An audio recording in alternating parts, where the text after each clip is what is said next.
Big news big analysis में हम आज इसी बात का विश्लेषण करेंगे कि दुनिया के 5 बड़े देश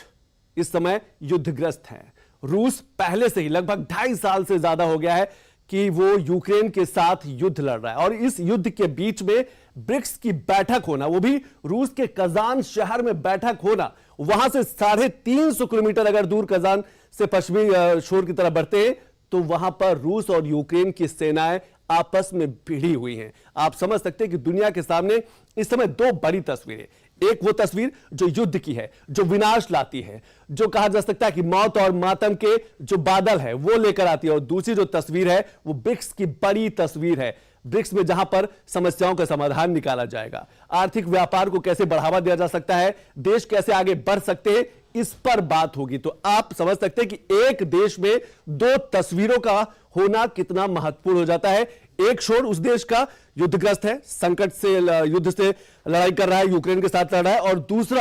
दूसरा जो है, दूसरी जो तस्वीर है, उसी देश के एक शहर में ब्रिक्स जैसे बड़े संगठन की बैठक होती है। 10 बड़े देश, ये ब्रिक्स के वो 10 बड़े देश हैं जो G7 की जीडीपी से भी कई गुना ज्यादा है, और इसीलिए अमेरिका नहीं चाहता है कि ब्रिक्स जैसे बड़े जो संगठन है वो आगे बढ़े। आप समझ सकते हैं कि G7 के साथ जो देश है उनसे ज्यादा जीडीपी इन ब्रिक्स देशों की है। और इस समय की एक बड़ी खबर और आ रही है,